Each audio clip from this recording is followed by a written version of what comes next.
Bonsoir à toutes, bonsoir à tous et bienvenue sur Radio Fringale. J'espère que vous allez bien. Ça fait un petit moment que je vous ai pas parlé, alors je suis bien content de vous retrouver pour cette émission. Ce soir, on va décrypter le parcours du Giro qui est sorti récemment, le Giro 2024. Un parcours dont on va parler en long, en large et en travers ce soir. Comme vous le savez, on a l'habitude lorsque les parcours des grands tours sortent de les décrypter dans les moindres détails. Donc accrochez-vous, c'est une émission qui va être longue, qui va être rude, mais comme l'est souvent le Giro. Et pour m'accompagner dans cette tâche ce soir, c'est Titien. Salut Titien, comment ça va ? Salut Théo, salut tout le monde. Bah, écoute, ça va super. Ça y est, l'année cycliste, en tout cas sur route, elle est bien, belle et bien terminée. Mais écoutez, on se console déjà avec la saison de cyclocross qui démarre. Et s'il y en a déjà qui se demandent si c'est intéressant de regarder ou pas le cyclocross, je leur conseille vivement parce que voilà, déjà les premières courses, c'était super. Et puis on est content également dans cette intersaison d'avoir voilà, les présentations du Giro, bientôt du Tour de France pour un peu nous faire patienter, nous faire saliver avant l'année prochaine et pour faire patienter de ces 2 mois, 2 mois et demi là, qui vont être un peu longs sans cyclisme. Donc écoute, je suis très content de pouvoir parler avec toi du parcours du prochain Giro. Il y a pas mal de choses à dire. Tout à fait. Alors, on va avoir un Giro qui, cette année, sera exclusivement en Italie. On va partir, du coup, du nord-ouest, de l'Italie. Après, on prendra la direction du sud. On ira finalement jusqu'à Naples. On passera par Pompéi. Et puis après, clac, direction l'est. On remontera par la côte adriatique avant d'aller faire un tour dans le nord-est. Finalement, un Giro qui va finir... qui finira à Rome, mais les avant-dernières étapes qui seront quand même un peu dans l'endroit où on a pris l'habitude de le voir se terminer sur ces dernières années, c'est-à-dire dans le nord-est de l'Italie, Titien. Ouais, et puis sur la globalité, en tout cas sur le côté un peu paysage, etc., je trouve que ça va être un très très beau Giro. On passe quand même des coins, tu vois. J'ai hâte de voir le départ de Pompéi, ce que ça peut donner, Ouais. avec la belle vue sur le Vésuve, etc. L'arrivée à Rome, je trouve ça très très bien et toujours voilà, super arrivé pour le Giro. Donc non, écoute, c'est sympa d'avoir un Giro qui reste exclusivement à l'intérieur de ses frontières. Et puis en tout cas, voilà, sur cet aspect-là, je le trouve plutôt sympa. Je pense qu'on va en prendre, en tout cas, sur les paysages côté tourisme, plein les yeux. Alors un Giro qui cette année semble assez équilibré en termes d'étapes. On aura 2 chronos, Titien, pas de chrono pour finir cette année. Mais malgré tout, on aura un chrono de 37 bornes 2 qui sera légèrement vallonné sur la fin, mais qui risque quand même d'être plutôt un chrono pour rouleur. Et puis on aura un deuxième chrono de 31 km, ce qui porte du coup presque à 70 km l'ensemble de chronos qu'on aura sur ce Giro.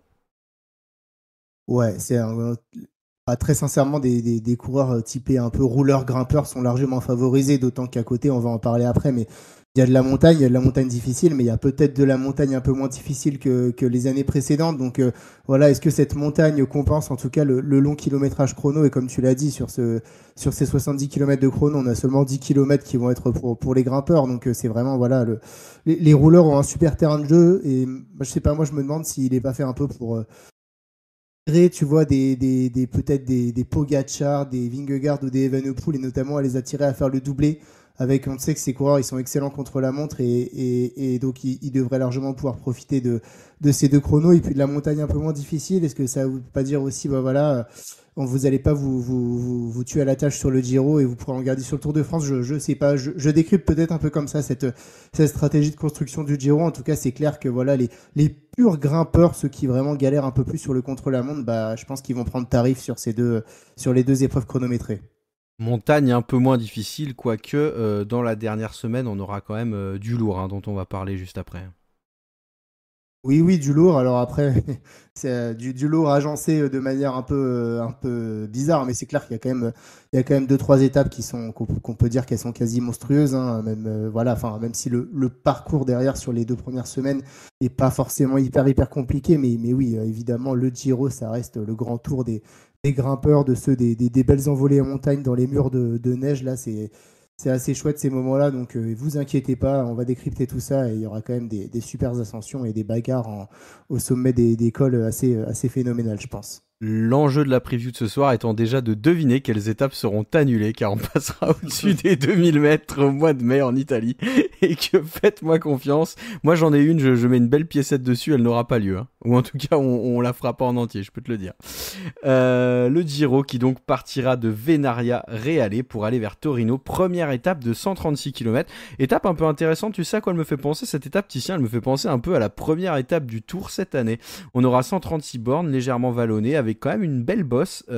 Bon, il y aura une vingtaine de kilomètres entre le sommet de la dernière bosse qui sera de deuxième catégorie, 6 km avec des passages jusqu'à 12%. Et puis derrière, comme je disais, une petite descente et puis une dizaine de kilomètres pour rejoindre Torino.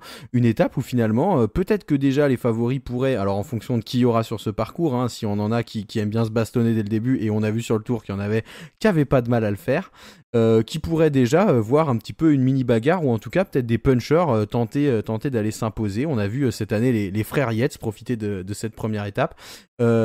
Parcours assez similaire pour moi sur cette première étape qui mine de rien devrait quand même être assez intéressante à suivre.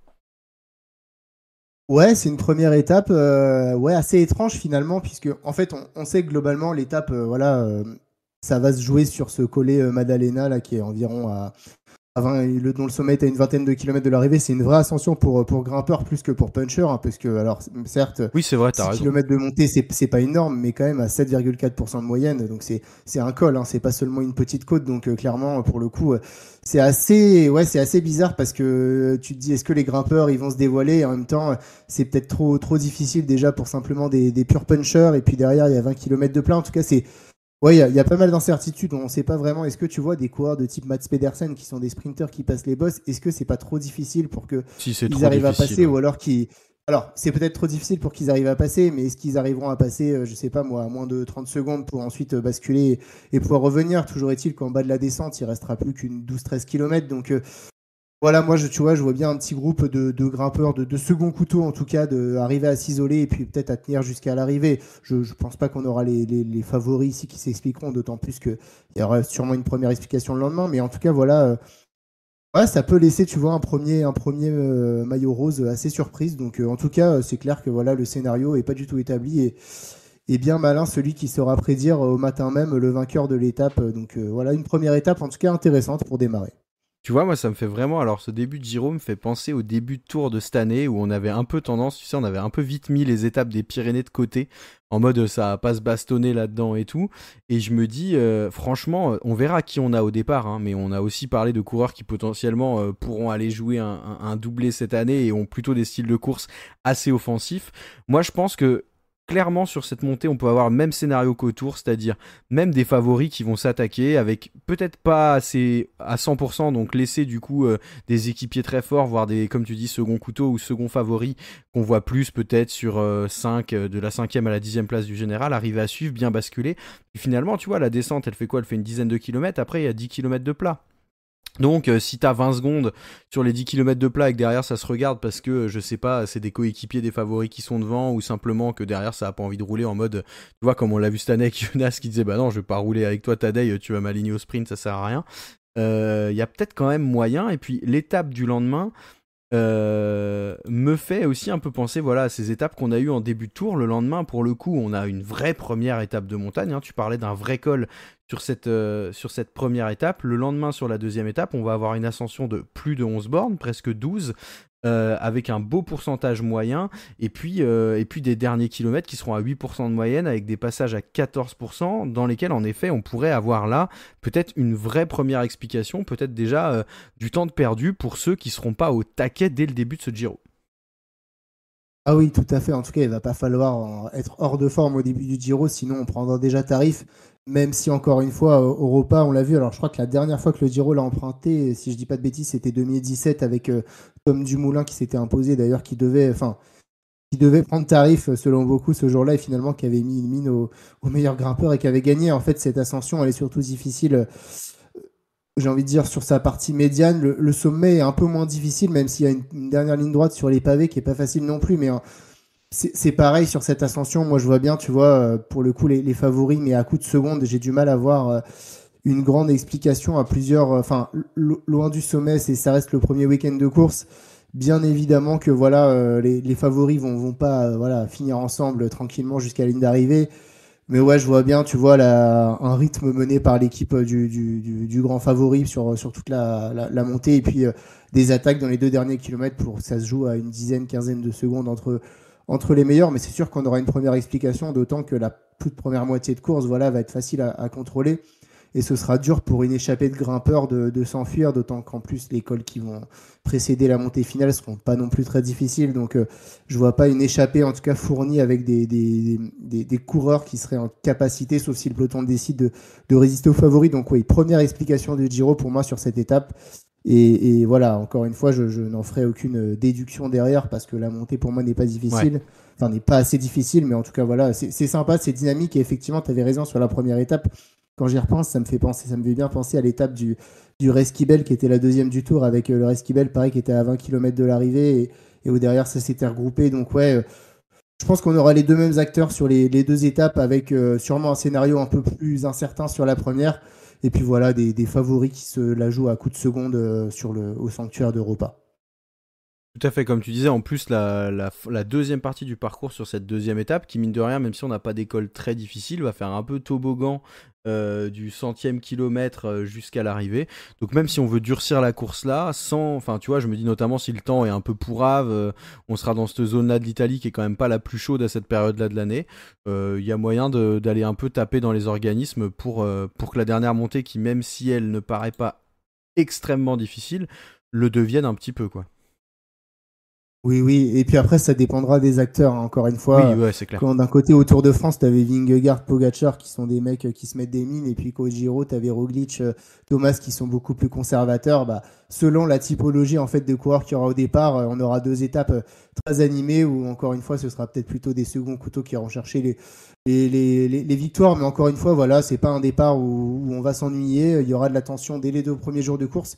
Et ce qui est bien aussi, c'est que ces deux étapes vont permettre un peu d'écrémer le classement général et d'éviter notamment trop de nervosité sur les étapes plutôt plates d'après. Et on sait que quand les grands tours démarrent par des étapes toutes plates, souvent on a des grosses chutes massives dues à la nervosité et que tout le monde est dans le même temps. Là déjà, ça va voilà, permettre de mettre un peu tout le monde à sa place. En tout cas, c'est sûr qu'après ce premier week-end de course, le Giro, bah, il sera bien lancé.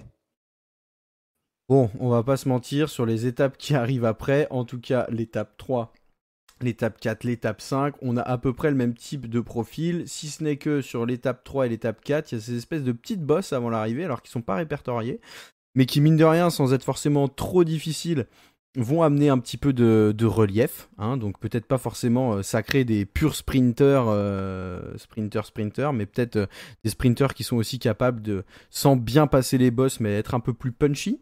Donc l'étape 3, on arrivera à Fossano, on aura une étape de 165 km, et puis l'étape 4, on aura 182 bornes pour arriver à Andorra. Titien, qu'as-tu à nous dire sur ces deux étapes?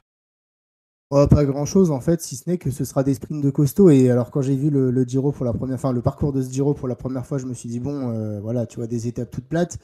Mais effectivement, Fossano, tu vois, c'est près de 2 km à 4%. Alors, c'est pas énorme, mais voilà, avec un gros rythme, un sprinter, tu vois, je pense à des mecs comme Tim Merlier, des Fabio Groenewegen. Jacobsen, qui sont des Groenewegen, qui sont d'excellents sprinters, mais qui passent vraiment pas un pont d'autoroute, comparé à des Jasper Philipsen, par exemple, ou des Arnaud Delis, des sprinters comme ça, qui seront, à mon avis, beaucoup plus à l'aise sur les deux arrivées de Et Fossano Jonathan et du Milan Capo aussi, hein, Mêlé. Ouais, qu'on a tu vu vois, un cette Jonathan année très Milan, bien à son aise. Ouais. ouais, exactement. Donc, encore une fois, oui, ce sera pour Sprinter, on va pas se le cacher, les deux étapes, celle d'Andorra et celle de Fossano, mais ce sera pour Sprinter costaud et je pense que ce sera trop difficile pour les purs sprinters, c'est pareil sur l'étape 4. Tu vois, alors, on entend en coulisses que Wout van Aert, par exemple, ça pourrait l'intéresser au nouveau défi de participer au Giro. Ben, Wout van Aert qui part dans le capot mêlé, qui place une énorme banderille et au sommet il reste 2 km de descente, bah, tu le revois plus. Donc, sprint, oui, en tout cas, sprint, mais ce sera vraiment des costauds aux arrivées, je pense. Voilà, les purs sprinters, ils seront battus sur ces deux étapes-là, au contraire de l'étape 5, où là, pour le coup, ce sera pour moi le premier vrai sprint massif, entre guillemets, avec tous les types de sprinters. Là, il y a vraiment pas de difficulté, donc ce sera pour les gros bolides. Roglic est en partie Wout van Aert leader de la Jumbo sur ce Giro. Wout van Aert leader, en tout cas Wout van Aert, tu vois, il pourrait très bien faire un Giro à la Mathieu Van Der Poel Ouais, 2022. c'est Non, clair. mais enfin, voilà, en tout cas tu vois, les étapes 3 et 4, c'est des étapes qui conviennent très bien à ce profil de sprinter un peu puncher. Voilà, donc en tout cas, écoute, c'est pareil, hein, c'est pas des étapes. Voilà, encore une fois, ça sert pas forcément à grand chose d'allumer la télé avant les 10 derniers kilomètres, mais voilà, on peut s'attendre quand même à du mouvement et pas seulement à un sprint massif sur une grande ligne droite de 10 mètres de large. En tout cas, un Van Aert qui participe et qui prend le maillot rose à la première étape, il peut bien l'avoir pendant presque une semaine, hein. Ah, ça c'est clair. En tout cas, au deuxième week-end, sans souci. Ouais, c'est ça, complètement. Bon, l'étape 5, on disait, là pour le coup presque encore moins intéressante parce qu'il y aura des petites bosses au milieu du parcours, mais la côte de quatrième catégorie est à plus d'une vingtaine le sommet est à plus d'une vingtaine de kilomètres de l'arrivée, puis derrière c'est faux plat descendant jusqu'à l'arrivée à Lucca, entre Genova et Lucca, cette étape de 176 bornes. Clairement, là, ce sera le sprinter qui est le mieux placé, qui a le meilleur train, qui est le plus rapide, quoi. Ouais, je suis d'accord avec toi. Voilà, ce sera pour moi le gros sprint massif assuré de cette première semaine. Alors, suite à ça, nous aurons cette petite étape sympatoche où nous trouverons les chemins de terre entre Viareggio et Rapolano, Termé. Étape sympatoche, quoique je suis quand même un petit peu déçu. Je trouve qu'il n'y a pas assez de chemins de terre blanche à mon goût. J'aurais aimé en voir un petit peu plus. Je trouve qu'il y en a, histoire de dire qu'il y en a, mais je suis pas sûr que ça fasse vraiment une grosse diff dans la course. Je suis pas sûr que on ait vraiment les spécialistes qui aillent s'imposer sur cette étape. J'ai peur qu'elle fasse un peu plouf et je trouve ça dommage. Je me dis quitte à les mettre, on aurait peut-être pu en faire un peu plus. Ah, je suis totalement d'accord avec toi. En fait, pour moi, il y a deux choix quand tu mets des chemins blancs. Soit tu mets la bonne dose de chemin blanc, de quoi faire la différence. Soit tu mets un peu de chemin blanc et pas mal de côtes difficiles, tu Ouais, vois, enfin, complètement. que ça fasse la différence.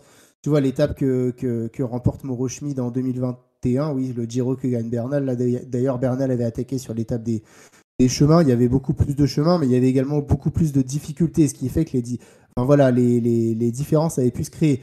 Ici, pour que, franchement, enfin, je regarde, alors effectivement, ça fait que monter, ça descend, mais c'est pas non plus très très compliqué. Il faudrait vraiment que tu vois, il y ait une.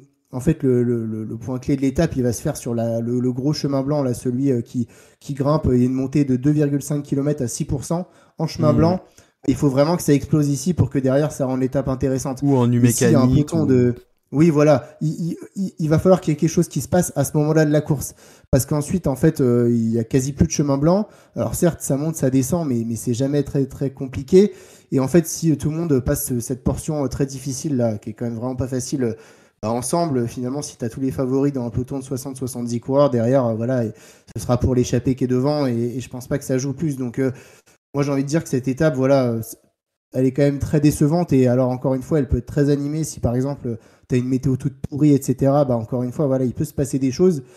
Mais ouais, pour qu'il se passe des choses, je pense que ça dépend vraiment du contexte météo. Je vois peu sinon. Et surtout que c'est la veille du contre-la-montre. Ça aussi, c'est un peu dommage. Donc, je vois pas tout le monde, enfin, je vois pas les coureurs prendre tous les risques à la veille d'un rendez-vous capital. Déjà, le premier très gros rendez-vous pour le classement général. Donc, oh, bah, soit il fait moche et on peut voilà, avoir vraiment une belle étape d'anthologie, etc. Soit, ouais, c'est un peu décevant. Ils ont été un peu rapides là, sur la quantité de chemin blanc. Tu vois, une dizaine de kilomètres en plus. Et ça aurait été parfait, mais bon, au moins on est sûr que ce sera pas une procession, un sprint massif. Mais moi je vois bien, tu vois, une échappée se jouer la Ouais, gagne clairement. devant et puis les favoris pas prendre trop de risques sur cette étape. Tu vois, être un peu conservateur en mode bon, on essaie de pas se casser la figure sur les chemins. Et voilà, on est bien content d'être à l'arrivée de l'étape et on garde toutes nos chances pour pour les deux étapes d'après d'ailleurs qui vont être cruciales pour le général. Donc pour moi, c'est une des étapes un peu décevantes du Giro.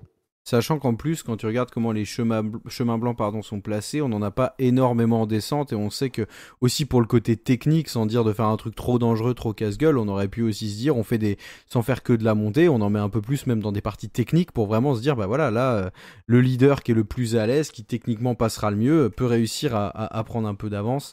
Ouais, je trouve c'est un peu comme si on nous avait fait une étape de pavé au rabais, tu vois, on nous avait mis un petit mont pavé, un petit truc, et puis voilà, qu'on en met histoire de dire on est dans la région, c'est cool, mais oui, pour moi ce sera pas décisif et je trouve ça dommage parce que en fait, pour moi si t'en mets quoi.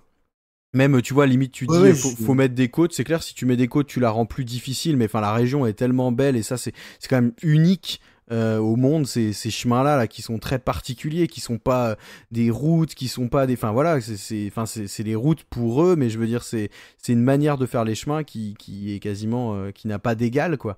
Et du coup, je trouve ça dommage voilà, d'en mettre juste un petit peu.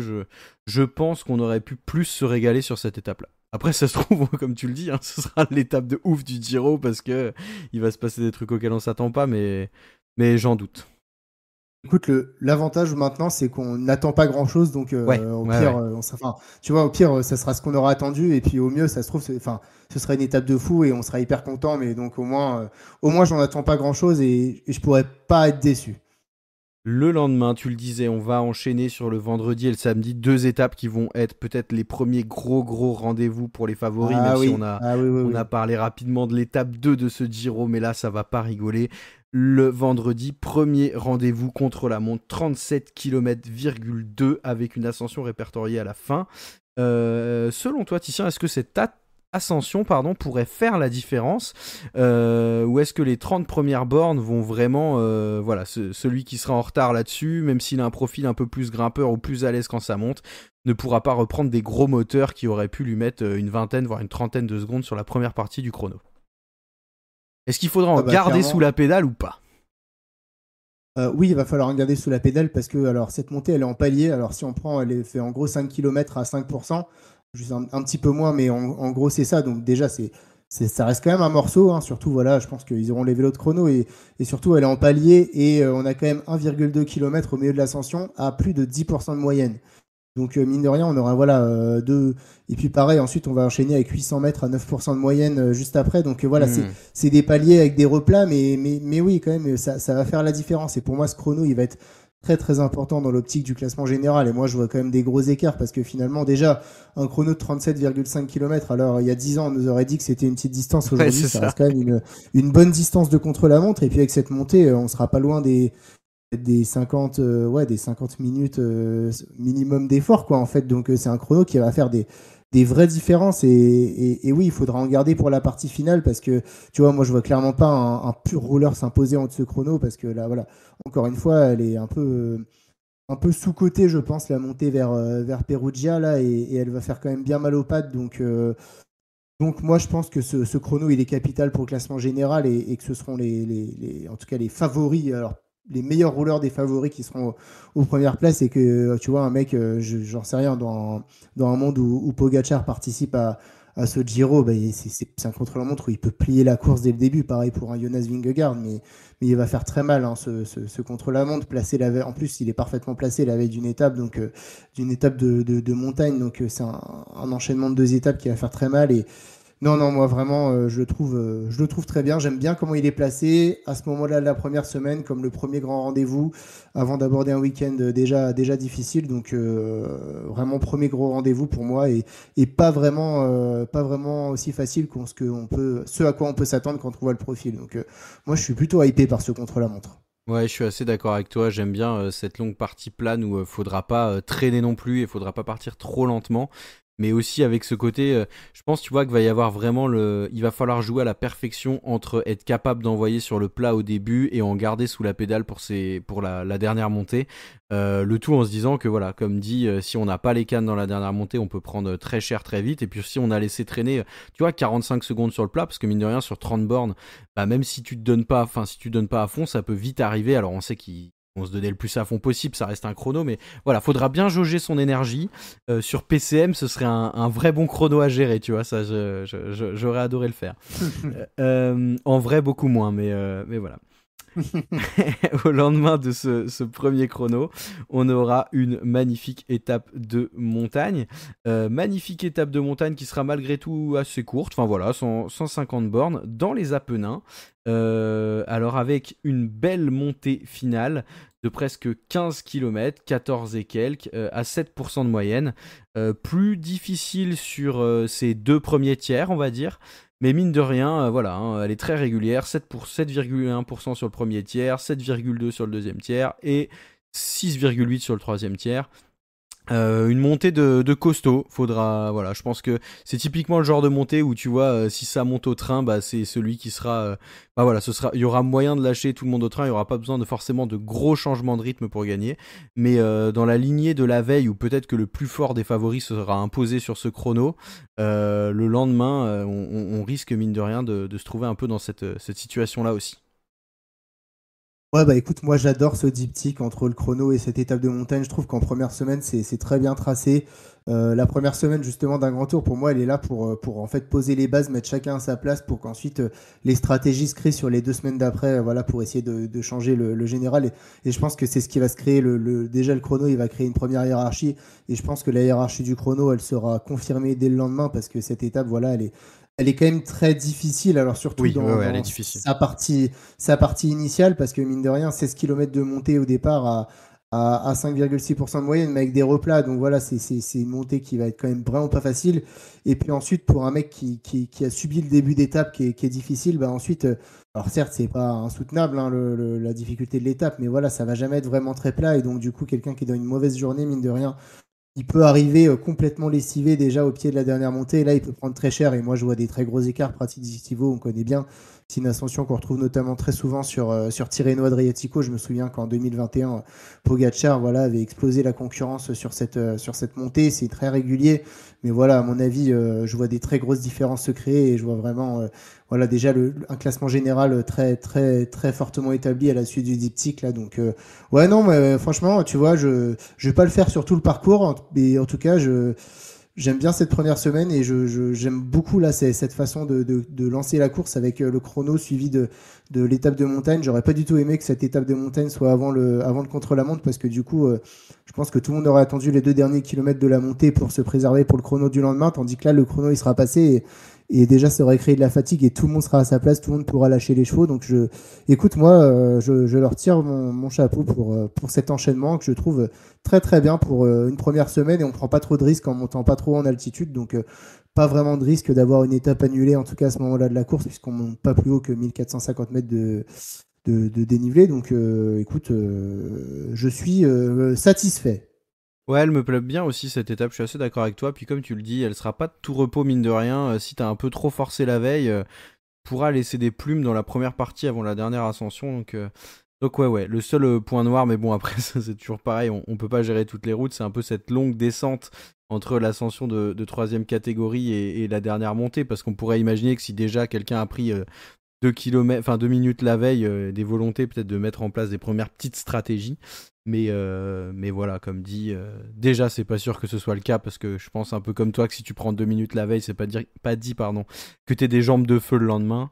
Et de toute façon, la dernière ascension est assez dure pour que t'aies pas trop envie d'attaquer de loin non plus. Donc voilà. Le lendemain, le dimanche, on va se diriger vers Naples. Petite étape de 206 km avec une arrivée un petit peu accidentée tranquillement jusqu'à Naples avec alors une petite bosse répertoriée au 172e kilomètre de la course. Derrière, c'est pas répertorié mais ça va montouiller un peu quand même.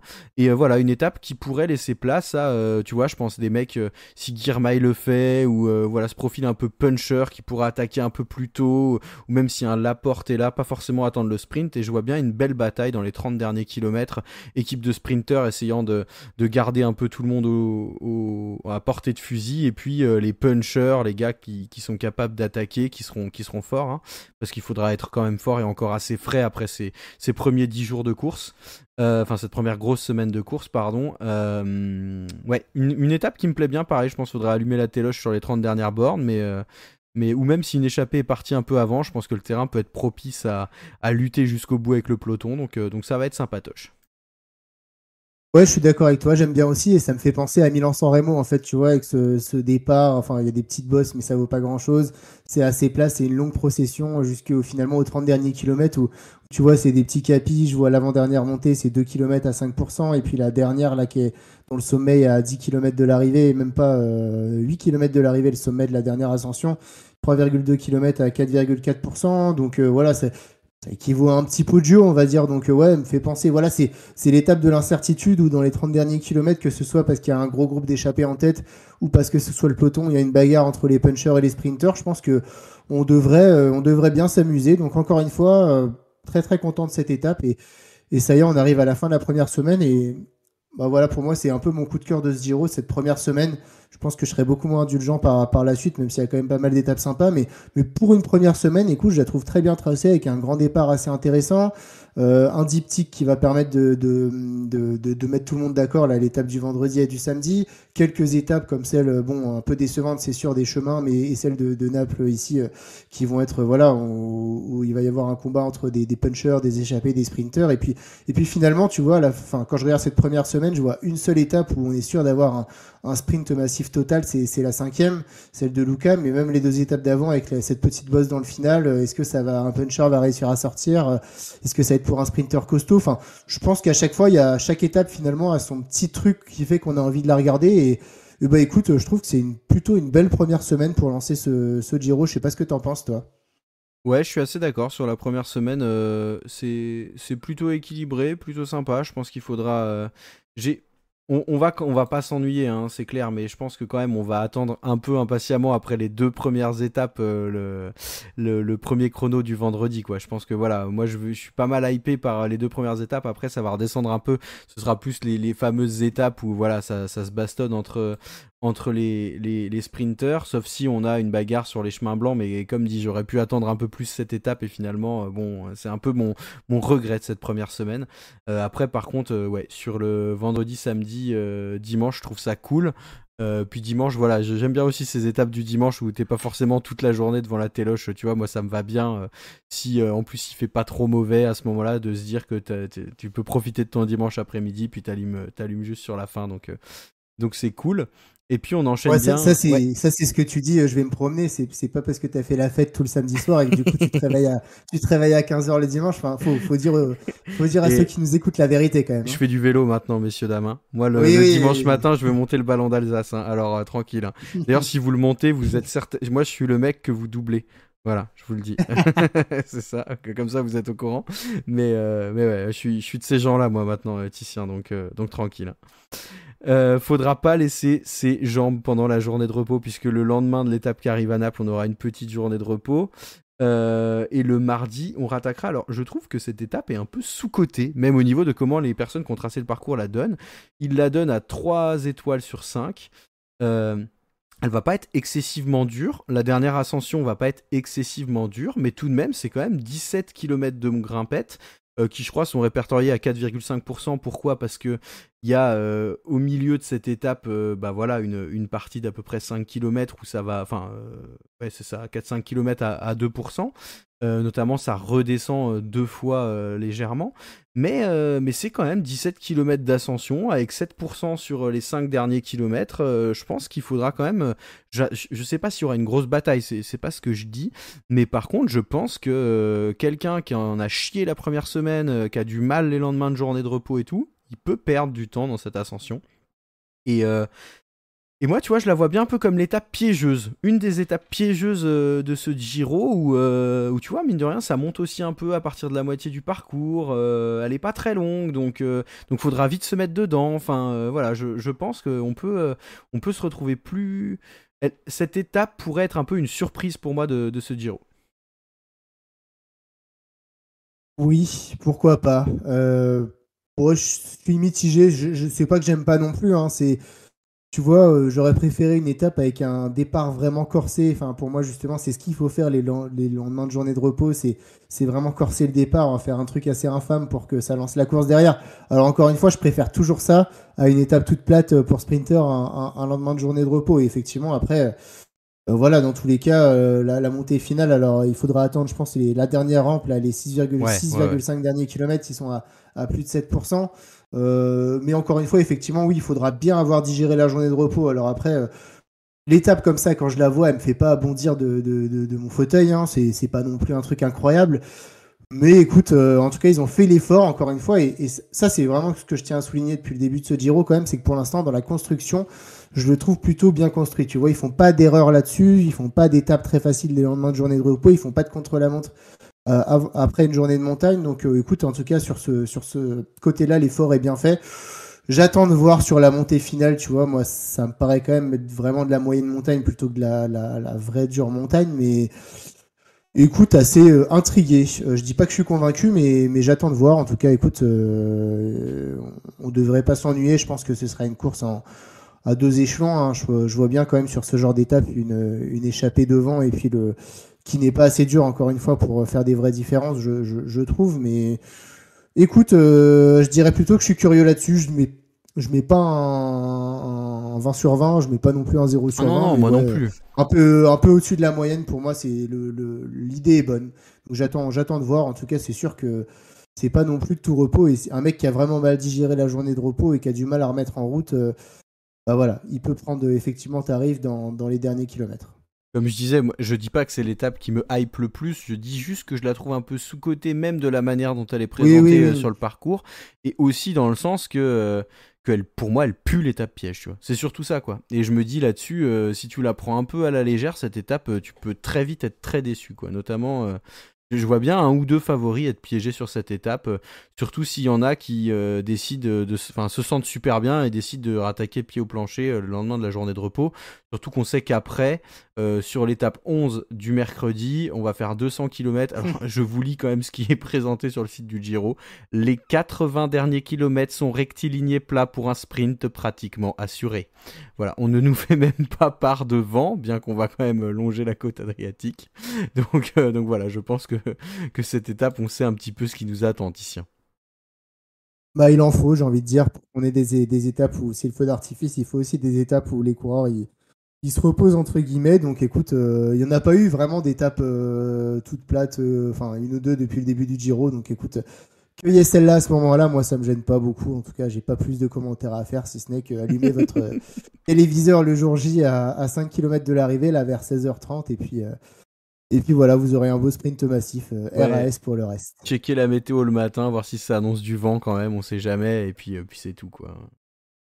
Par contre, le lendemain, on part pour une petite classique là, une petite classique de 180 bornes, une petite classique de 180 bornes avec des petits murs qui vont être assez punchy sur finalement la plus grosse partie de cette course. Elle me fait bien penser à une ardennaise, cette course, je la trouve très sympa.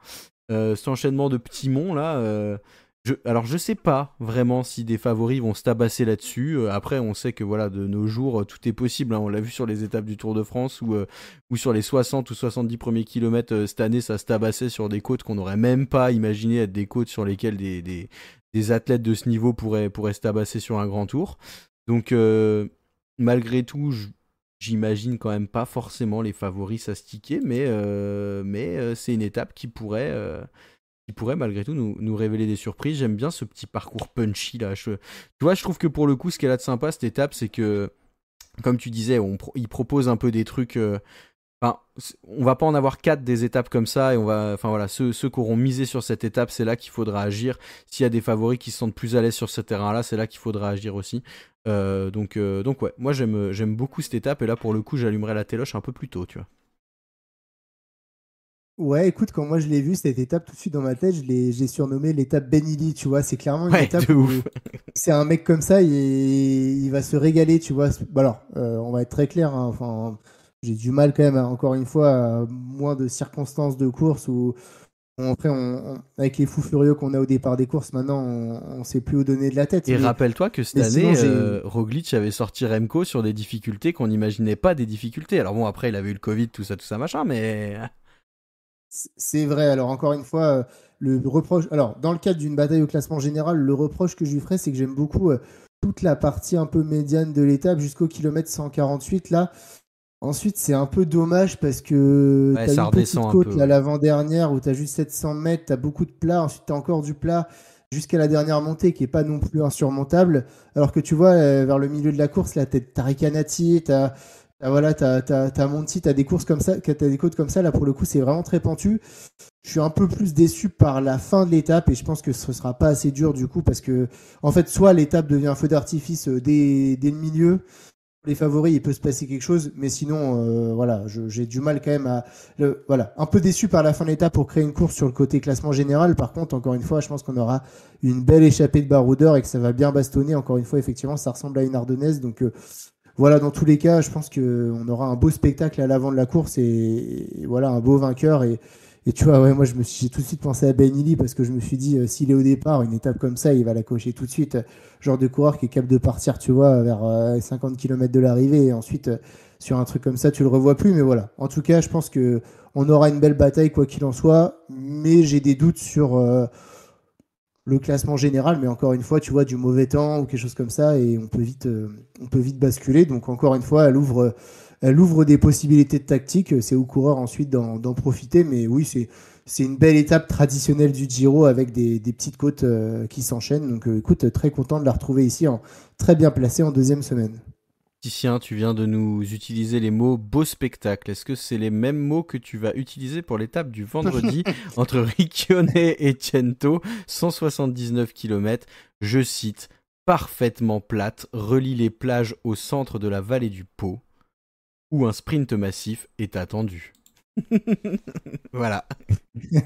Écoute, bah tu vois, il y a 2 étapes de plat en deuxième semaine. Écoute, elles sont là, j'ai envie de dire, moi ça me dérange pas forcément, sachant qu'il y a 2 étapes pour Baroudeur également et qu'ensuite pareil, on va avoir un diptyque qui va suivre ces 2 étapes qui va être très très intéressant. Donc voilà. Et encore une fois, il en faut pour tout le monde et bon, je vous fais aucun suspense. Pareil, votre télé, cette fois-ci, vous pouvez l'allumer à 3 km de l'arrivée et puis vous verrez le sprint royal. Mais bon, il va rien se passer avant. Mais écoute, il en faut. Il y en a 2-3 comme ça, des étapes comme ça sur le Giro. Moi, tant que c'est bien agencé, ça me dérange pas plus que ça. Et tant que c'est pas l'orgie. Donc écoute, il fallait bien avancer sur le parcours aussi. Donc au bout d'un moment, il faut prendre des lignes droites comme ça. Donc rien de plus à dire, si ce n'est bonne sieste pour ceux qui ont envie de faire la sieste, parce que je pense que vous aurez l'occasion, et surtout bon courage aux commentateurs pour essayer de faire vivre cette étape. On espère juste que si le temps est vraiment éclataxe au sol, les organisateurs ne céderont pas aux coureurs qui voudront faire seulement 80 km de cette étape. Oui. Le lendemain, ce sera une étape plate aussi, mais là, les gens seront tout seuls sur leur vélo. Elle ne fera que 31 km, contrairement à celle de la veille qui en fera 179, mais bizarrement, elle sera beaucoup plus attrayante. Pourquoi ? Parce qu'on sera sur le deuxième chrono de ce Giro, Titien. Chrono qui, là, pour le coup, devrait sacrer plutôt un artiste de la discipline, avec un parcours plutôt plat, voire éventuellement en faux plat descendant. Ça va aller très très vite sur ce chrono. Ah oui, un chrono pour pur spécialiste. Alors là, clairement, si tu as du Filippo Ganna au départ, par exemple, voilà, ou du Joshua Tarling, qui est la nouvelle pépite du chrono qui défonce tout cette année, là, sur cette fin d'année, bah, ils vont s'en donner à cœur joie parce que là, le chrono, il est dénué de difficulté. Alors là, c'est pour falloir mettre de la bracasse. On va pas être loin des 35 minutes grand maximum, hein, parce que ça va rouler très très vite. Donc écoute, voilà, le premier chrono, il y avait un peu de difficulté sur la fin. Là, c'est bien également d'avoir un chrono tout plat. Alors ça va faire quand même beaucoup, encore une fois, c'est ce qu'on a dit en début d'émission, pour les purs rouleurs, parce que mine de rien, ça fait près de 60 km hein, de chrono tout plat sur ce Giro. Donc en tout cas, est-ce que ça va finalement, tu vois, on annonce depuis longtemps à Evenepoel qui aurait envie de découvrir le Tour de France, mais moi je serais à sa place, je verrais ce Giro quand même, le parcours de ce Giro. Je me poserais un peu de questions parce que. Ouais. Parce que c'est quand même vraiment un pur exercice pour rouleur. Et là, je pense à des mecs qui visent le général et qui sont pas du tout rouleurs. Je cite personne parce que je sais pas qui sera au départ, mais il y a quand même pas mal de grimpeurs. Tu vois, je sais pas si David Gaudu, par exemple, a prévu de vouloir découvrir un jour le Giro, chose qu'il fera sûrement. Pas cette année. Bah, celui de cette année, franchement, c'est peut-être pas la bonne année parce que là, il va prendre tarif, hein, mais sur un truc comme ça, il peut un mec qui roule pas bien, il se prend 2-3 minutes, hein, parce que franchement, les gros Suisses, ça va rouler. Donc non, écoute, c'est intéressant, encore une fois, deuxième chrono de la course, encore une fois placé avant une étape de montagne, ce qui est assez cool aussi. Mais on verra d'ailleurs, ça va être un bon révélateur des états de forme, parce que est-ce que les coureurs qui ont brillé sur le premier chrono sont également les coureurs qui seront aux avant-postes sur ce second chrono? Est-ce qu'il y aura déjà des croisements de pics de forme? En tout cas, écoute, ça va être assez intéressant et bah, moi, je trouve encore une fois qu'il est bien placé un samedi, la veille d'une des très grosses étapes de montagne de ce Giro. Je connais un petit coureur gallois là qui a re-signé pour 2 ans chez Ineos. Je peux te dire qu'il va être au départ du Giro, lui. Hein. Vu après celui qu'il a fait cette année, celui-là, il va le cocher et il sera très heureux de le faire, à mon avis. Le lendemain. Non, ouais. mais juste en vrai, ça pose question. C'est comment ce Giro va réussir à attirer des grimpeurs qui veulent jouer un classement général, des David Gaudu, des Jay Hindley, des Mikel Landa, Bah, ils viendront pas. tu vois, même des Yates, hein, franchement, Ouais. ils ont peu de chance, hein, tu vois. Bah, Même un Juan Ayuso qui limite les écarts, mais il va prendre sur des purs rouleurs. Alors, jusqu'à maintenant, de ce que j'ai compris, pour l'instant, on n'annonce pas vraiment de purs rouleurs parmi les leaders de classement généraux au départ du Giro, mais je pense qu'en tout cas, ouais, par rapport au Tour de France, ça va beaucoup jouer, à mon avis, dans la balance, parce que là, tu prends très très cher quand même sur un parcours comme ça. Donc écoute, en tout cas, à voir, mais ouais, je sais pas si les chronos par rapport à la montagne, on est très équilibré. Mais écoute, Oh, ces dernières années, on avait une tendance à mettre beaucoup de montagnes et peu de chronos. Donc là, en tout cas, on a un vrai grand tour où des rouleurs grimpeurs peuvent vraiment jouer leur carte, je trouve. ouais, tout à fait. Et puis bon, on va le voir, mais moi je trouve que sur quand même niveau de la montagne, sur les dernières journées, la dernière semaine, on va quand même en avoir un peu pour notre argent, quoi. Donc non, je pense que... Après, par contre, ce qui est très intéressant aussi, c'est voir comment, en fonction du profil que t'as, tu géreras ta forme, quoi. Parce que si t'es extrêmement bon en montagne, faut limiter un peu la casse au début, mais tu sais que t'auras l'occasion de t'exprimer plus tôt sur la fin du parcours. Et à l'inverse, si t'es un très bon rouleur, tu sais qu'il faudra peut-être prendre du temps d'abord, mais tu sais aussi que si t'as pas les jambes en troisième semaine, c'est là aussi que tu vas te faire taper. Donc ce sera intéressant. L'étape du dimanche, Titien, tu nous parlais d'un nouveau diptyque dans ce tour, dans ce Giro. Bah, une belle étape de montagne, hein, une très très belle étape de montagne. On va passer par la Suisse.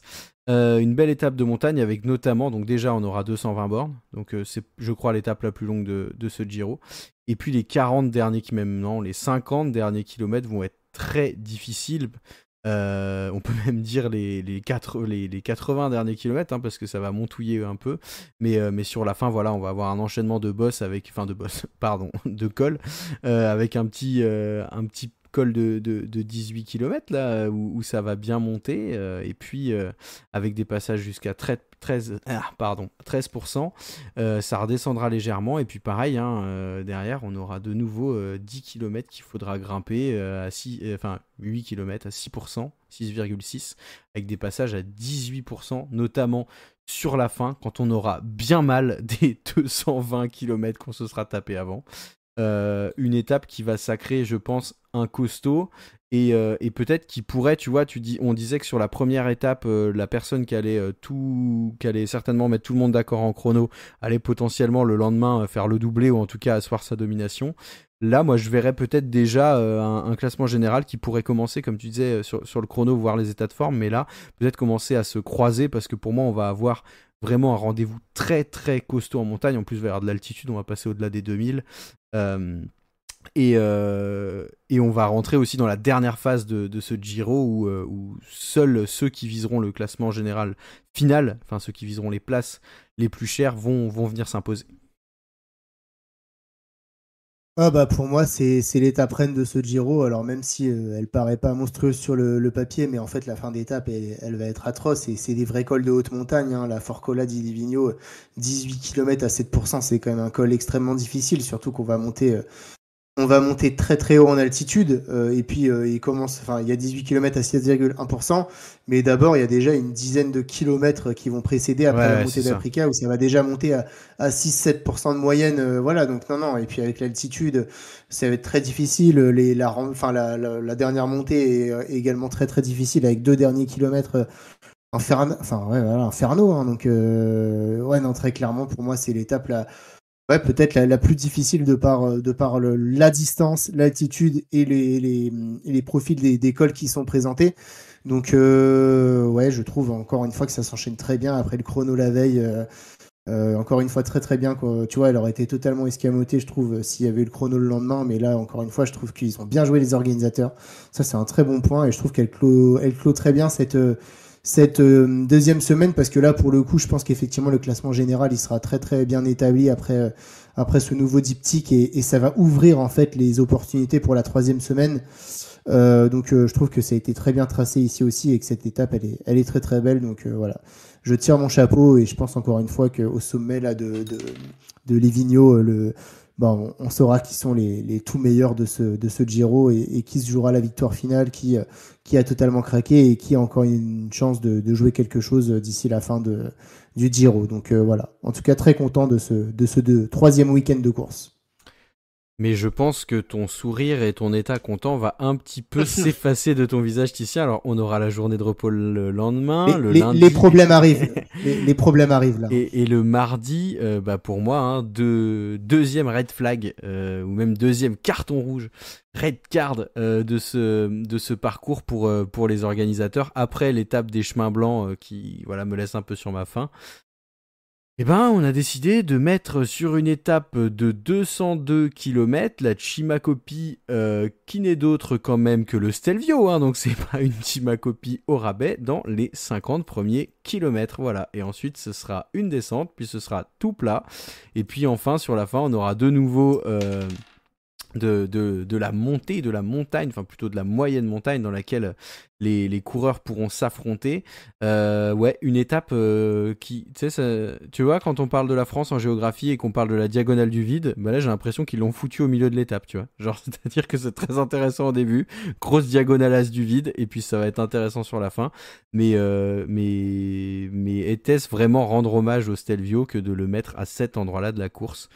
Sachant que, ou alors, tu sais ce qu'ils ont fait, moi j'y pense, hein, ils se sont dit, tu sais quoi, le Stelvio, on n'arrivera pas à le monter, ce sera trop compliqué, on va devoir l'annuler, bah là tu sais quoi, on pourra commencer la course au kilomètre 70, ça fera une étape 230 bornes avec une petite centaine de kilomètres de plat et puis 30 kilomètres de bataille à la fin. Comme ça, si jamais on doit virer le Stelvio, ça nous foutra pas trop dans la merde pour le parcours.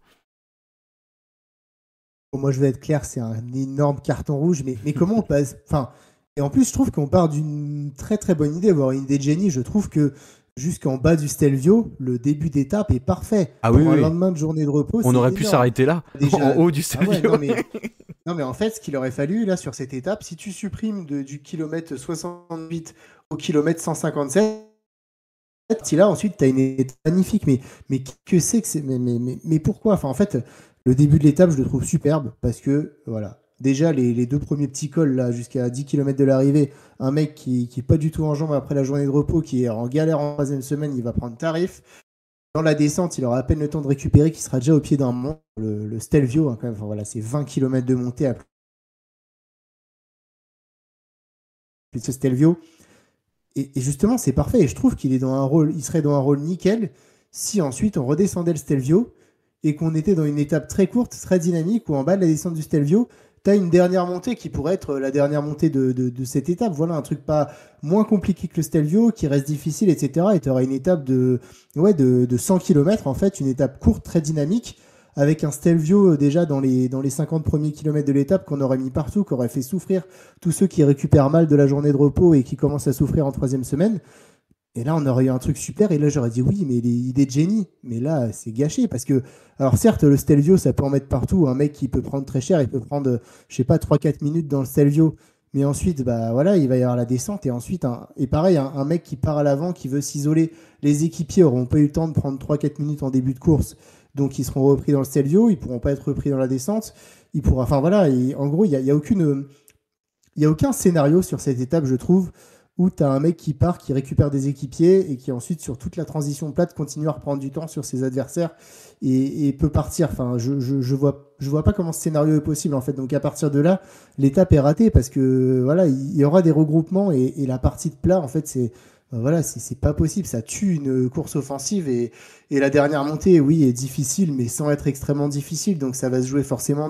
Moi, tu vois, je devrais se jouer dans les 3 derniers kilomètres de l'étape où effectivement tu as des pourcentages à 15% environ et ça va se jouer à 30-40 secondes, mais de l'idée qu'ils pouvaient partir de base jusqu'au ce résultat qu'ils nous ont pondu là, il y a un écart monstrueux et ouais, c'est un carton rouge parce qu'il y avait tellement de possibilités de faire des belles choses et finalement, bah, pour moi, cette partie de 60 km, de 70 km de plat en plein milieu de l'étape, bah voilà, elle tue toute créativité et toute velléité que pourraient avoir les équipes. Je ne sais pas si tu es d'accord avec moi, mais... Sur le côté offensif, je suis totalement d'accord avec toi.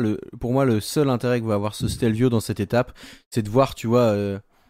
En fait, je me dis que si tu veux faire des cauchemars à Remco Evenepoel, c'est parfait, quoi. Dans le sens où on l'a vu cette année capable de craquer sur le premier gros col très dangereux pour lui. Bah là, il est en début d'étape et finalement, tu vois, je sais pas s'il fait le Giro et qu'il est genre soit maillot rose, soit deuxième ou troisième ou en tout cas très bien placé. Bah si c'est, enfin, pour moi, ça permettra juste éventuellement, si tu décides de rouler vite dans le premier col pour tester les autres, de faire péter quelqu'un qui serait pas, tu vois, qu'aurait mal digéré. Comme tu dis, la personne peut prendre 3-4 minutes dans le Stelvio, voire plus si elle explose vraiment. Et même si elle est entourée de ses équipiers et tout, si devant t'as 2 ou 3 équipes qui se mettent d'accord parce qu'ils sont en train d'enlever un candidat à la victoire finale qui est dans la minute ou même qui est en tête de ce Giro à ce moment-là, bah les équipes devant elles vont pas se retourner. Et si t'as une défaillance, le gars il perd le Giro ici. Mais c'est un peu le seul intérêt, ou comme je te dis, pour moi je vois cet intérêt qui pour le coup je vois sérieux, et l'intérêt un peu moins sérieux mais qui pourrait l'être quand même, c'est de te dire il est en début d'étape, si c'est la merde on le cut et on peut quand même faire une étape. Mais vraiment, Oui, je me dis que ça se trouve ils ont vraiment pensé comme ça, c'est possible, ça pourrait friser presque l'amateurisme ou le génie pour le coup, je ne sais pas, mais voilà, tu vois, on aura moins les boules que si c'était vraiment le truc comme tu disais en plein milieu d'une étape de 100 bornes où on se dit bon bah on peut pas passer le Stelvio, bah qu'est-ce qu'on fait, bon bah ok, course de côte sur 40 km quoi. Non, mais c'est dommage parce que franchement, le début d'étape, il y a beaucoup d'idées. En fait, il y avait un truc à créer. Non, il y a trop de plats. En fait, il y a beaucoup trop de plats et ça permet trop de scénarios où ça se regroupe, etc. Est-ce que ça va tout simplement tuer des velléités offensives dans le Stelvio? C'est aussi possible que des mecs se disent bon, bah, de toute façon, je vais pas tuer mes équipiers maintenant parce qu'ensuite, ils pourront pas suivre au sommet du Stelvio. Je vais devoir les attendre, mais finalement, tout le monde va revenir sur moi. Donc, ouais, je vais attendre tranquillement la dernière montée. Enfin, tu vois, il y a beaucoup de choses comme ça qui vont se mélanger. Donc, bah, ce sera pas offensif, mais ça peut être éliminatoire, voilà, comme je disais, tu vois. ça peut être éliminatoire, mais il y avait moyen que le Stelvio soit utilisé comme un super tremplin. Avec, tu vois, une montée moins difficile pour finir juste en bas du Stelvio. Là, ça aurait été vraiment parfait. Et là, malheureusement, il pourra pas être utilisé comme ça. Et on aurait pu avoir une étape vraiment mythique. Et je pense qu'on aura une étape, voilà, bon, finalement décevante, non, parce qu'on est déjà déçu et on voit vraiment le scénario se profiler en voyant le parcours. Donc, écoute, c'est comme pour l'étape des chemins blancs, mais en pire, c'est-à-dire que j'en attends tellement rien que je ne peux que être content de ce qui va se passer le jour J sur cette étape. Donc, mais écoute, tiens, voilà. Mais comme le lendemain de l'étape des chemins blancs où tu étais très déçu, on te rassurait avec un beau chrono pour se faire pardonner. Le lendemain de ce mardi 21 mai 2024 viendra le mercredi 22 mai 2024. Et là, pour le coup, on aura une vraie belle étape où les velléités offensives pourront être validées, mises en avant. Une étape avec 5 cols répertoriés, mais quand même 4 cols qui vont être difficiles. Une étape où ça va pas s'arrêter, de 159 km, où finalement le seul temps mort aura lieu entre le kilomètre 20 et le kilomètre 45. Même si on part dès le premier kilomètre dans une belle ascension de 9 km à 7%, là pour le coup, on va pas s'ennuyer. Et si on a été un peu fatigué la veille, mais même si on a simplement envie d'attaquer ou d'aller gagner le Giro, ce sera l'occasion de le faire ici. je suis d'accord, c'est une très belle étape. Même si c'est dommage, le passo relais au milieu, il est pas si difficile que ça, mais en tout cas, j'aime bien ces 9 Il est plus premiers dur de l'autre kilomètres côté, qui le vont passo être, relais. il est plus dur de l'autre côté, mais en tout cas, j'aime bien que ça démarre tout de suite en montée. C'est très intéressant. Alors, effectivement, encore une fois, c'est dommage, hein, cette portion-là de 25 km un peu toute plate. Moi, j'aime bien quand tu vois les débuts d'étape, ça s'enchaîne pour permettre aucun répit. Et ceux qui sont en galère, bah, ils restent bien en galère et leur galère, elle empire, j'ai envie de dire. Mais sinon, après, j'aime bien l'étape et surtout, ça laisse, tu vois, ça laisse présager des opportunités tactiques sur cette étape, d'autant plus qu'après, il restera pas beaucoup d'occasion de jouer des trucs comme ça, mais tu vois, c'est l'occasion parfaite sur les 2 premiers cols d'envoyer des équipiers à l'avant. Et un mec, s'il veut commencer dans la première ascension du Passo Brocone, s'il veut attaquer, parce qu'il est très difficile, je trouve, ce Passo Brocone, récupérer ses équipiers au sommet, là, dans la petite zone plate et pour la descente, et puis ensuite, pour finir avec la deuxième ascension de cette même montée, bah voilà, je pense qu'il y a des vraies opportunités de faire quelque chose. Je pense qu'entre les leaders, ça se jouera vraiment voilà, dans cette double ascension pour finir. Mais je l'aime bien. J'aime bien le fait que voilà, ça démarre en côte. Je trouve pas l'étape si difficile et si incroyable que ça. J'ai déjà vu des étapes plus difficiles, mais vu l'étape que j'ai vue la veille, je vais forcément dire que j'aime bien cette étape. Donc voilà, en fait, elle laisse de la créativité, elle laisse des scénarios possibles. Ouais. C'est ça qui est intéressant. Et ce double enchaînement à la fin de Passo Brocone, il est vraiment pas simple à digérer. Donc voilà, je pense que encore une fois, il y aura des gros écarts. Et c'est pour moi la deuxième des 3 grosses étapes de montagne clés pour les favoris, là où il faudra vraiment être présent. Ouais, je pense qu'on va se régaler. Et pour le coup, la course offensive là il y aura tout ce qu'il faut quoi. Enfin si t'es pas offensif sur cette étape-là pour le coup, faudra pas se plaindre de pas aller chercher le Giro quoi. C'est pour moi vraiment le dernier endroit. Bon on verra, il restera une grosse étape, mais j'aurais quand même tendance à dire que là t'as vraiment le parcours pour jouer un coup, donc faudra pas hésiter. Le lendemain, le jeudi, bon, bah, on aura une étape pour sprinter qui arrivera à Padova, à Padoue, tranquillement, avec une mini-bosse au début, puis après un tremplin pour nous emmener vers un sprint massif, ni plus ni moins. RAS sur cette étape, écoute, c'est quasi chaque année sur le Giro, il y a une étape toute plate comme ça dans la dernière semaine. Donc écoute, je pense que c'est pour donner envie aux sprinters de s'accrocher, parce qu'en fait, ils n'auront pas eu d'occasion depuis 4-5 jours donc, et d'aller jusqu'à Rome. Donc écoute, voilà, je pense que si ça peut permettre aux favoris de souffler un coup et puis de nous faire un feu d'artifice sur les 2 étapes suivantes, je signe. Donc écoute, rien de plus à dire si ce n'est que voilà, pas plus d'intérêt que ça cette étape, si ce n'est de nous faire avancer sur le parcours jusqu'aux dernières étapes de montagne. Tout à fait. Alors le lendemain, on aura une étape où en effet, on pourrait se bastonner entre les favoris, mais moi je pense que celle-là, on la laissera peut-être un petit peu passer au profit d'une échappée pour garder des forces pour l'étape du samedi 25 qui sera autrement plus difficile. Étape du coup du vendredi de 155 km qui arrivera à Sappada, avec quand même 3 côtes répertoriées, 3 côtes col avec deuxième catégorie, troisième catégorie sur la dernière partie du parcours dans les 55 dernières bornes. Ouais, je sais pas si cette étape nous apportera vraiment quelque chose. Et là, tu vois, tu disais que tu pensais que les favoris, du coup, se seraient pas découverts les étapes de montagne si elles avaient été placées avant les chronos et que là, c'était bien placé. Moi, je pense que du coup, dans celle-là, on va garder des forces pour l'étape du samedi. Ah bah écoute, c'est mon deuxième carton rouge de ce Giro. Je suis très très très déçu par cette étape, mais elle a aucun intérêt en fait. Vraiment aucun intérêt si ce n'est d'offrir une belle victoire à un baroudeur grimpeur. Mais je trouve que c'est pas sa place en 3e semaine comme ça. Bah en fait, tout simplement avant l'étape du Grappa, les favoris ils vont pas se bouger une oreille parce que l'étape du lendemain elle est monstrueuse et ils peuvent tout perdre. Euh, non, mais très sincèrement, je suis très déçu. Et encore une fois, tu vois, il suffit que l'étape du Stelvio soit annulée et que l'étape du lendemain du Stelvio, celle qu'on a vue qui est pas mal aussi, il y a trop de neige, elle soit annulée. Et bah voilà, il y a plus beaucoup d'étapes de montagne sur ce Giro. Donc, enfin, je vois pas leur intérêt à mettre une étape comme ça à ce moment-là. On est en dernière semaine. Il n'y a pas eu non plus une orgie d'étapes de montagne. Il y avait dans la région, il y avait de quoi créer des choses en fait.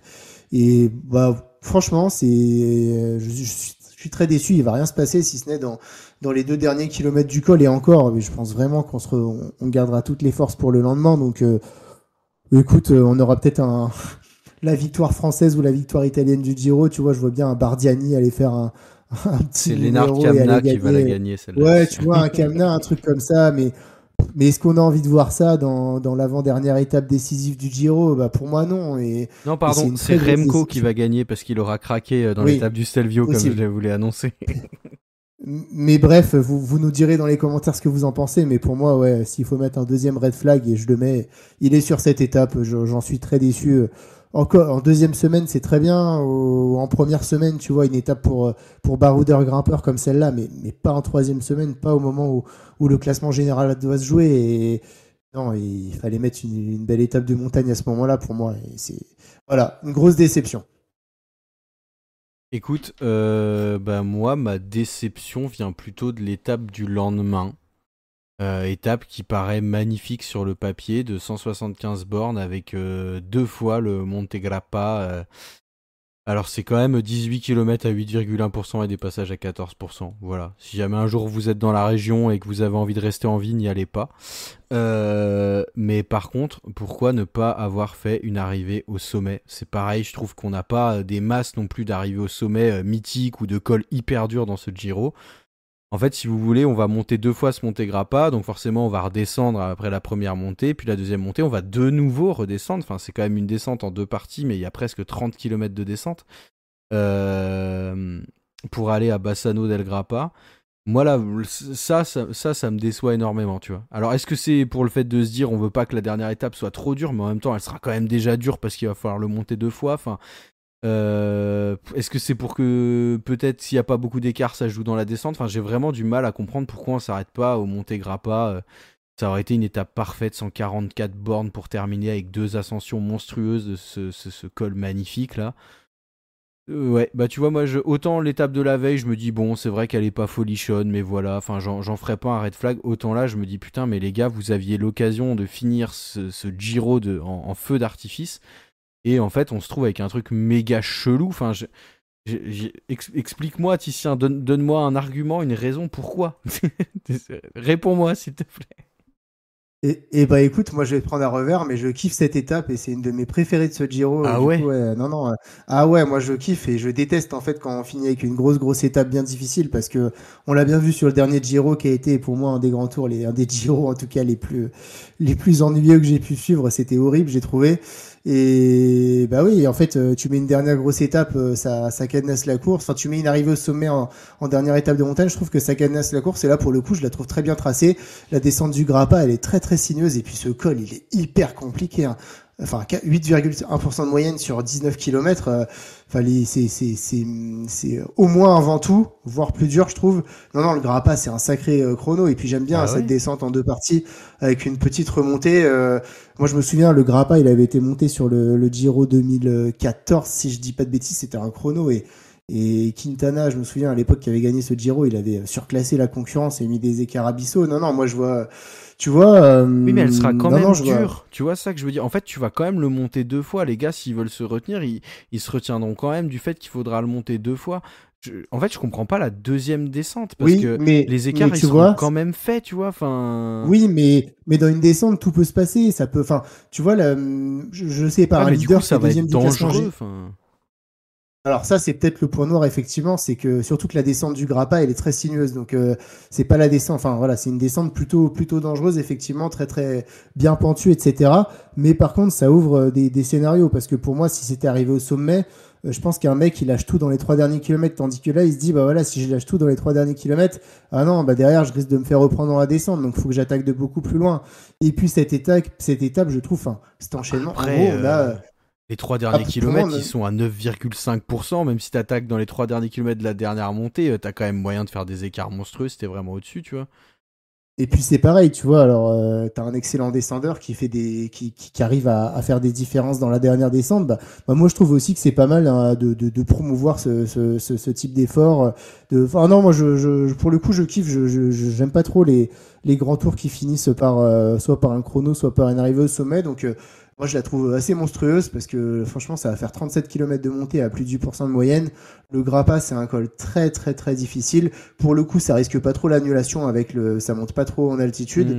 Hmm. J'aime bien que ça arrive en bas d'une descente. Enfin, en tout cas, ça laisse pas mal d'incertitudes. Là où, encore une fois, une étape qui serait arrivée au sommet, moi, j'aurais attendu juste la dernière montée. Donc, écoute, et puis j'aime bien aussi que l'enchaînement des deux Grappas, il n'y ait pas une seule borne de plaine, quoi. Tu arrives Ah, en bas ça, de je la suis descente d'accord. du Grappa, tu remontes tout de suite. Écoute, moi, je suis plutôt hypé sur cette étape. Franchement, c'est pas mon étape préférée, mais c'est une de mes préférées de ce Giro. Et non, moi je l'aime beaucoup. Je suis plutôt content, moi, voilà, d'avoir ce scénario et cette arrivée en descente. Donc, bon, on peut pas être d'accord tout le temps, hein, Ouais, ouais, ouais. Mais tu vois, mais moi j'aime bien. même par rapport à, enfin voilà, ce qu'on a pu vivre cette année, et tu vois, notamment avec ce qui s'est passé pour Gino Madère, on s'est dit, mais pourquoi ne pas s'arrêter en haut du col, tu vois, pourquoi faire cette dernière descente, pourquoi machin. Là, je me dis, franchement, si jamais dans la dernière descente, c'est au coude à coude entre favoris et que t'en as un à qui il arrive, tu vois, je souhaite malheur à personne ni quoi que ce soit, mais tu vois, à qui il arrive un truc, mais putain, mais ça, je sais pas, j'ai vraiment du mal, je te dis, à capter l'intérêt dans le sens où les difficultés elles seront là. Je pense qu'un mec qui sort à 4 bornes de l'arrivée, il est capable en 4 bornes de prendre largement sa minute, voire plus d'avance et de la conserver dans la descente. Ouais, franchement, tu Ouais, vois, en écoute, on voyant le verra, profil, ça mais me soucie par avance, tu vois. Sauf si c'est déjà bouclé et que voilà, y a rien à dire. Mais si jamais c'est ric-rac.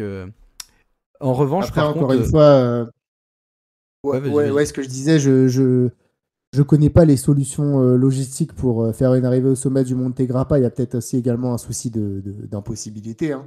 Et puis peut-être que la ville a payé pour. Enfin Ah voilà, bah il y a oui, ça il y après, a on se plusieurs dit, choses, hein, ouais, bien sûr. mais écoute, oui, je suis d'accord avec toi. Tu soulignes un point assez important, c'est la sécurité. Il faudra bien qu'ils aient sécurisé, à mon avis, toute la descente, même si sécuriser une descente, on sait très bien que ça se fait Bah pas, ouais, c'est clair. ça se fait pas, voilà, avec assurance à 100%. Mais en tout cas, dans la dynamique de l'étape, moi, j'aime plutôt bien. Encore une fois, je trouve qu'il manque juste un premier col. Encore une fois, j'aime pas trop ces 70 premiers kilomètres tout plat là. Mais en termes de difficulté, tu vois, bah voilà, je la trouve quand même difficile et un mec peut tout perdre dans cette dernière étape parce que un mec qui est Oui, vraiment oui. pas bien dès le milieu du premier grappin. Non, mais je trouve qu'en fait, ce format d'étape encouragera plus l'offensive qu'un format avec arrivée en montée. Mais parce que, encore une fois, tu vois, c'est pareil, des mecs, des seconds couteaux, ils se disent, OK, arrivé en descente, on va peut-être me laisser partir devant, tandis que l'arrivée au sommet, non, une équipe de favoris, elle va tout cadenasser. Enfin, je trouve que ça ouvre plus l'étape et j'aime bien en dernière étape que se donne un format plus ouvert que simplement. Je trouve qu'il y a eu, en fait, et aussi, je trouve qu'il y a eu aussi d'arriver, il y a eu assez d'arriver en montée sur ce Giro. On a une dès la deuxième étape, on a Prati-Ditivo, on a l'arrivée à Livigno et puis on a l'arrivée au, je sais plus, mais l'étape des un peu toboggan là, c'est 3 étapes avant. Donc ça, c'est bien également de varier et de pas avoir encore une arrivée au sommet parce que je trouve que sinon en fait on aurait que ça. Et en fait, les étapes de montagne jusqu'à celle-là, on a eu que des arrivées au sommet. Il n'y a pas d'autre étape qui a fini sur du place. Non, non, je crois vraiment qu'il n'y en a aucune. Donc ça va être la seule étape. Écoute, moi on verra ce que ça donne. À juste surveiller l'aspect sécurité dont tu parles, mais moi je suis plutôt convaincu. Que j'aime beaucoup pour clôturer sur le Grappa, c'est que j'aime bien l'école où on monte en altitude et tout, en plus venant de Savoie, enfin voilà. Mais je kiffe aussi l'idée de, en fait, tu pars à 200 quoi. Tu pars pas au niveau de la mer, mais presque. Enfin, et en fait, tu vas te bouffer 1400 mètres de dénivelé comme ça sur presque 1500 mètres sur 18 km. C'est aberrant Non, quoi. mais Genre, putain, c'est un waouh. monstre, c'est un monstre, le Grappa. Et franchement, encore une fois, un mec n'aura pas gagné le Giro avant cette étape s'il n'a pas plus de plusieurs minutes d'avance sur ses poursuivants. Une défaillance dès les premiers kilomètres de la première ascension et ton étape derrière, ça va être un cauchemar parce que ça va s'enchaîner.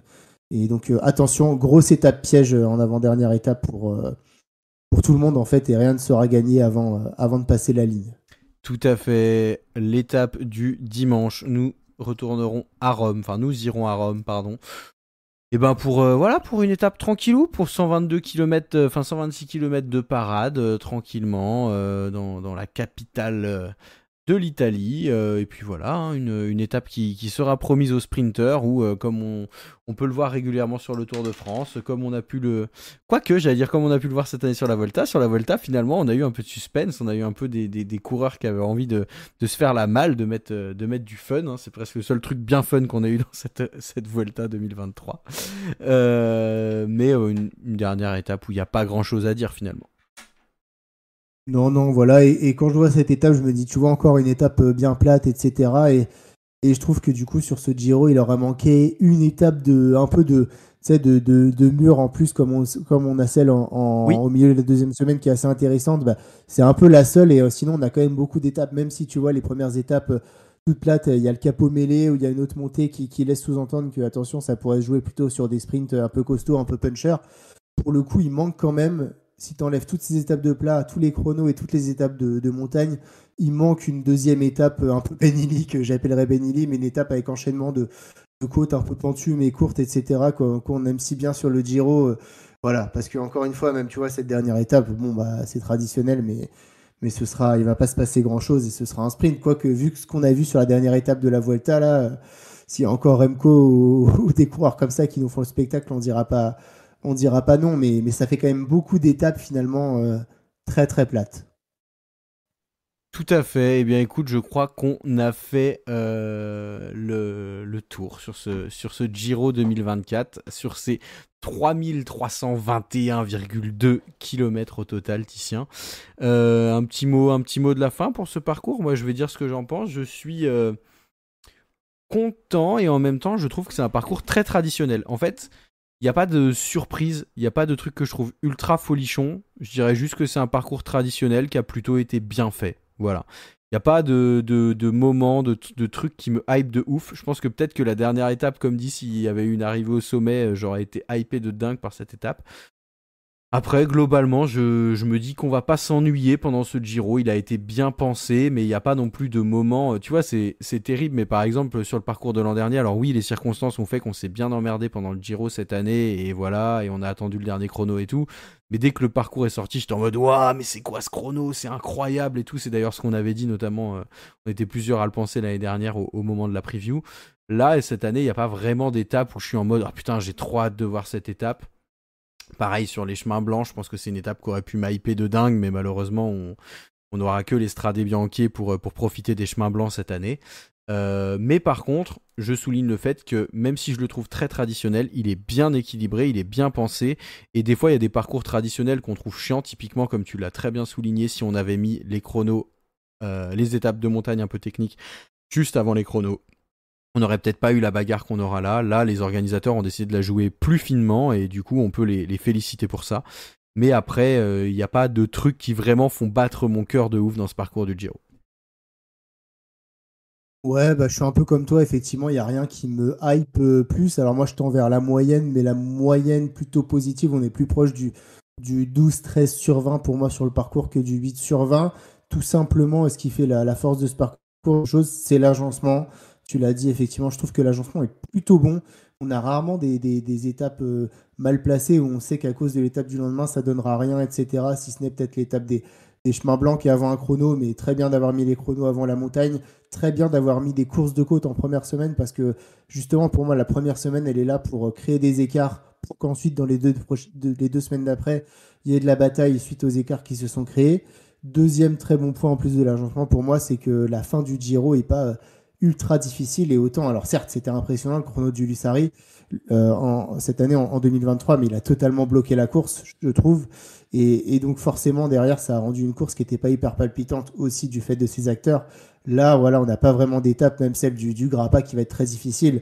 C'est pas pour moi la plus difficile de ce Giro. Elle ne justifie pas que la course soit bloquée jusqu'à là. Donc voilà, pour moi tout ça c'est bon point. Ça fait qu'on aura un Giro dynamique et normalement où on ne devrait pas s'ennuyer, mais là où je trépigne pas d'impatience en tout cas à l'idée de voir ça, c'est que déjà pour moi le Giro ça reste l'école mythique, ça reste tu vois au moins une énorme étape de montagne avec enchaînement de 3 cols à plus de 2000 mètres, enfin tu vois, et ça je trouve que ça manque sur ce Giro, et puis il y a quand même un ou deux énormes cartons rouges pour moi sur ce Giro, des étapes qui ont été un peu maltraitées, et puis voilà sinon des étapes que je trouve un peu insipides. Il manque une étape de mur, je trouve. Enfin voilà, trop d'étapes plates où en fait ça sert à rien d'allumer la télé avant les 10 derniers kilomètres, et ça c'est un petit peu dommage. Donc voilà, il y a des très bons points, des très mauvais points, tout ça pour dire que voilà, c'est un parcours auquel je mets un peu plus que la moyenne, mais écoute, maintenant, encore une fois, ce seront les coureurs qui font les courses, et soit on aura des mecs ultra offensifs et on va se régaler, soit même s'il y a des belles étapes, ce sera des coureurs plutôt conservateurs, et dans ce cas, bah voilà, on aura une course assez attentiste, mais dans tous les cas, en tout cas, il y a quand même un terrain de jeu malgré le fait qu'il y ait des déceptions, donc les coureurs devraient pouvoir quand même s'exprimer tout au long de ces 3 semaines. Et si tout va bien, nous n'aurons pas un triplé de la Jumbo Visma. Voilà, merci de nous avoir suivis sur cette découverte du parcours du Giro 2024. Comme d'habitude, n'hésitez pas à liker la vidéo et à vous abonner. On arrive tranquillement vers les 1008 là. Voilà, donc si vous nous découvrez ou même si vous nous écoutez depuis un moment et que vous n'êtes pas encore abonné, n'hésitez pas à nous rejoindre. Merci Titien pour cette émission. Bon, de rien, c'était très chouette, merci à toi. Et puis effectivement, peut-être que les 2000 abonnés, ça serait c'est encore loin, mais ça serait un beau cadeau de Noël. Donc n'hésitez pas à vous abonner, ça nous fait super plaisir. Et puis voilà, il y a encore d'autres previews de courses qui vont suivre, et puis un petit programme d'intersaison sympa. Donc ça va être un plaisir de vous retrouver encore plusieurs fois cet hiver pour continuer à parler vélo avant de reprendre la route de la saison 2024 qui pointera le bout de son nez dans plusieurs semaines maintenant. Tout à fait. Eh bien, merci de nous avoir suivis comme d'habitude. N'oubliez pas de vous alimenter, surtout par ces temps bien froids où on dépense énormément d'énergie pour se mouvoir, notamment sur son vélo. Donc l'alimentation, c'est primordial car vous le savez, la fringale guette. À tout bientôt pour les prochaines échéances. Prenez soin de vous. Salut, salut. Ciao tout le monde.